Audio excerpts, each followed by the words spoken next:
Hi, and welcome to another episode from yours truly, Debra. Answers About Alzheimer's is the channel dedicated to all things dementia. You're probably here for one of several reasons. Either you or a loved one has been diagnosed, you're a caregiver or a professional working with someone with Alzheimer's or dementia, or you're worried that you may now or in the future have dementia. In any case, no matter where you are in the disease process, you came to the right place. Nothing is off limits here.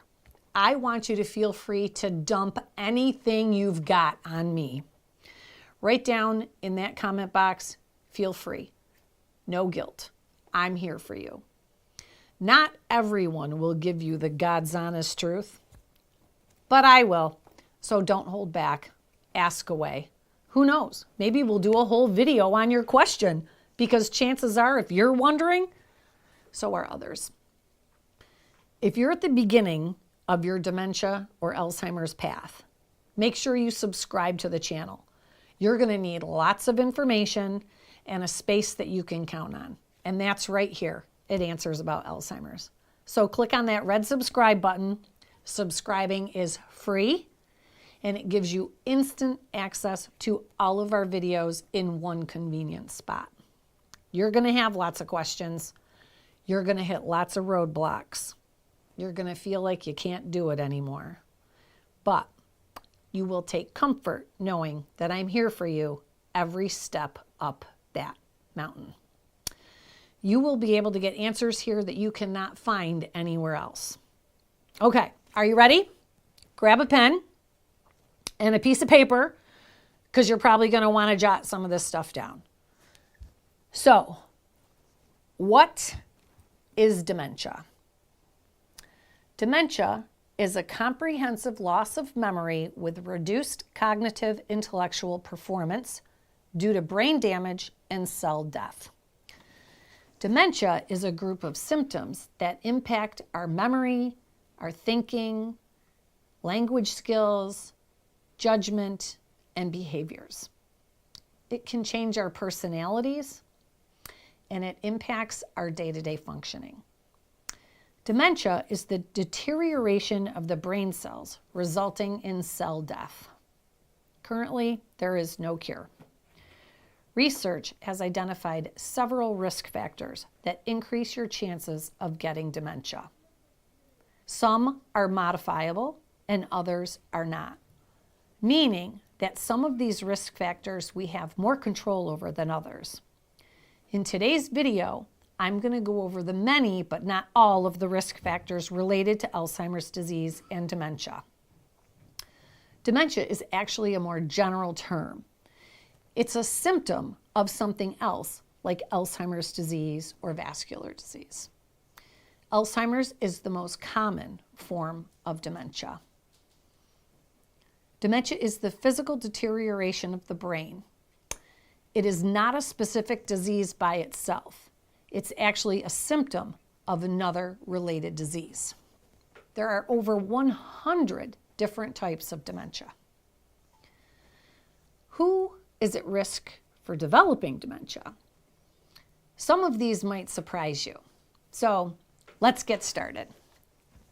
Well, the first risk factor is age.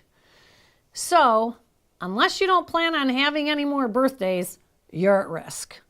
By the way, today is my birthday, and it would make me so happy if you subscribed. Just saying.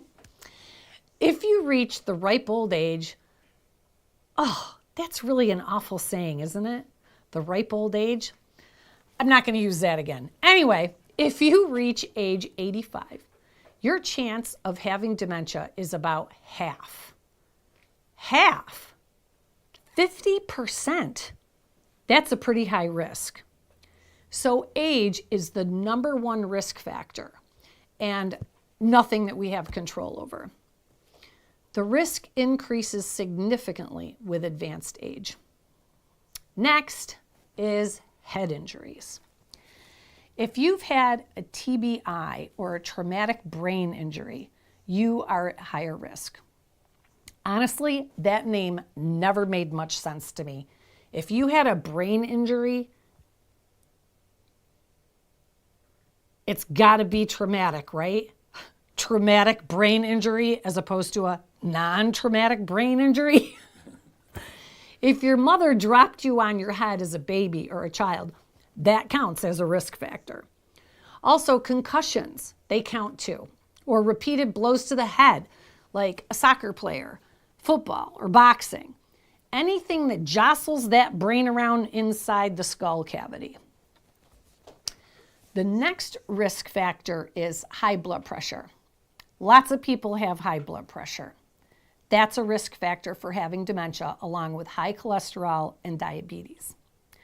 People who have high cholesterol levels often have other factors associated with dementia risk, such as high blood pressure and diabetes. Separating these as individual risk factors has not yet been proven. So keep your blood pressure and cholesterol in check with regular visits to the doctor and stay on those prescribed medications. Smoking. Smoking is a dementia risk factor. Smoking can significantly increase your risk for dementia and mental decline. In fact, current smokers are 30% more likely to develop dementia and 40% more likely to develop Alzheimer's disease specifically. Smoking damages the structures of your blood vessels and makes it harder for the blood to flow freely around the body and through the brain. Smoking reduces the oxygen level in your blood. The brain uses about 20% of the body's oxygen supply from the bloodstream, which means anything stopping the brain from getting oxygen-rich blood supply is stopping the cells from getting the nutrients that they need to thrive and survive. This includes arterial sclerosis and other vascular diseases. Next is alcohol use. Well, that puts me in the category. Not anymore. I don't drink at all anymore. But a long time ago, I used to drink quite a bit of alcohol. People who drink on occasion or moderately, they don't need to worry about adversely affecting a link to dementia. When we talk about alcohol causing dementia, we're talking about binge drinking or alcoholism. Those who are heavy drinkers have increased their risk of having dementia by about 3 times. Heavy drinking can cause a deficiency in thiamine or vitamin B1. This deficiency can cause Korsakoff syndrome. Korsakoff syndrome, which is another form of dementia. Remember, I mentioned before that there are over 100 different types. Well, alcohol-related is one particular type. Next, we're going to talk about family history. Has anyone in your family had dementia? Was the word senile ever used to describe a family member? Back in the day, these words were used a lot more often than the word dementia. If your parents had any form of dementia or your brothers or sisters, this puts you in a higher risk category. If you are African American, you are twice as likely to get dementia. And if you are Hispanic, you are 1.5 times more likely to have dementia than if you are white. Dementia is a loss of functioning, a loss of problem solving, reasoning, and affects our daily living. It can creep up on you over the years. As the disease progresses, you lose the ability to control your emotions, and you will have changes in your personality. And eventually, you will become 100% completely dependent on others. The big question is, what type of dementia do you have? 60 to 80% of dementias are Alzheimer's. That is the most common. The next risk factor that we're going to talk about is MCI, or mild cognitive impairment. Not everyone with MCI or mild cognitive impairment will develop dementia, but those diagnosed with MCI have a significant increased risk of dementia compared to others. Approximately 40% of people over the age of 65 who have MCI will develop dementia within 3 years' time. Heart disease, or arterial sclerosis, is the buildup of plaque in the artery lining. This is a significant risk factor for developing vascular dementia. In this risk category, oxygen-rich blood is poorly delivered to the brain and can lead to a stroke. Arterial sclerosis has been linked to Alzheimer's disease. A healthy heart means a healthy brain. The next risk factor is obesity. If you are obese in midlife, you are 31% more likely to develop dementia than a person of normal weight. A woman that carries the weight around her belly as opposed to her hips or buttocks or other parts of the body has a 39% greater risk of dementia. But oddly enough, that statistic is not true for the male population. Obesity is associated with a higher risk of Alzheimer's disease and neurodegenerative changes. Articles support that obesity can trigger vascular dementia, decreasing the blood flow to the brain, and also increases fat cells that damage the brain's delicate white matter, leading to cognitive decline. The white matter of the brain is responsible for connecting the neurons.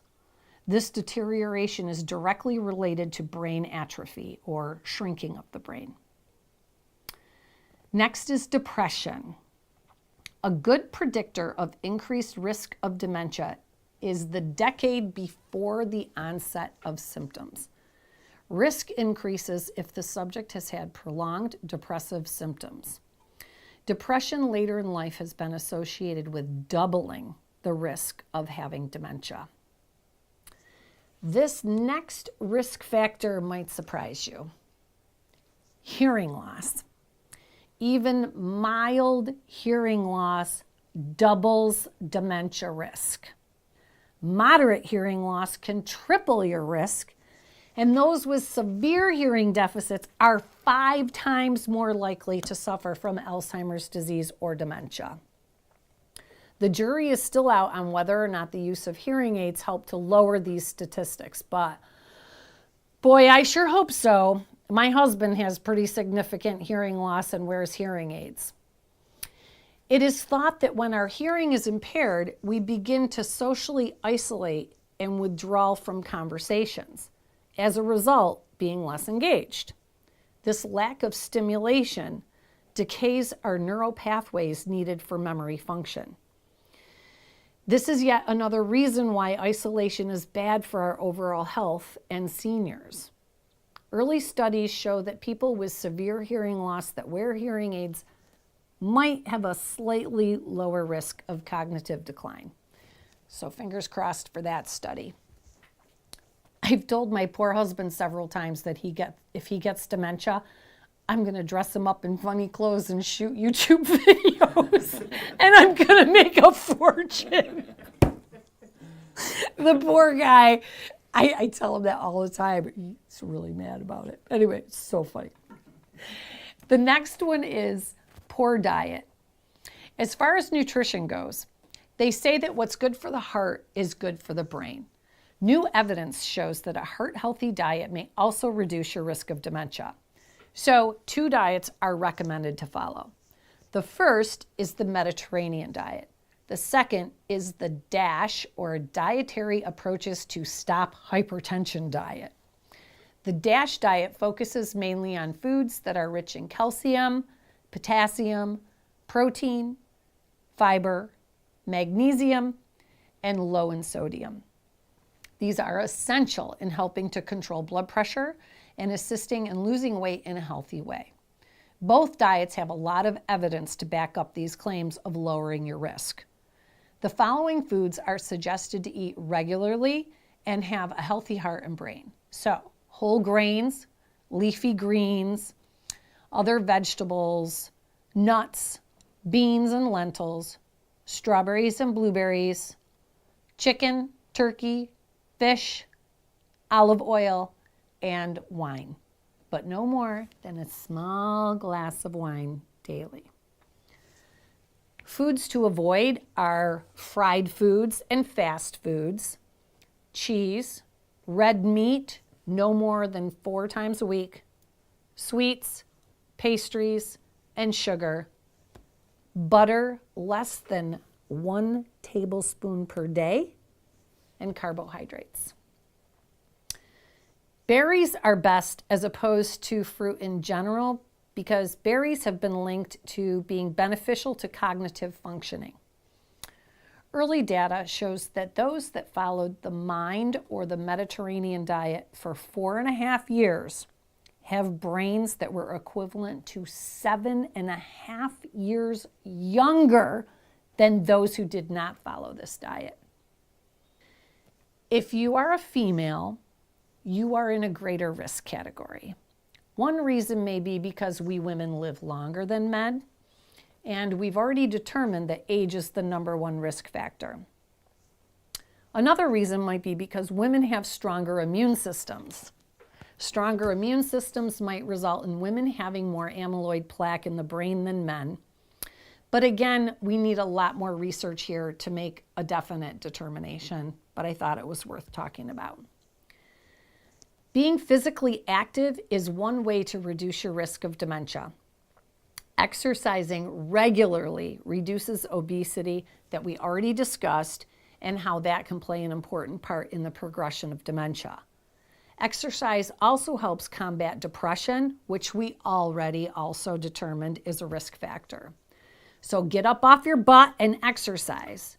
Exercising several times a week for 30 to 60 minutes keeps blood flowing through the brain and increases the chemicals that protect our brain.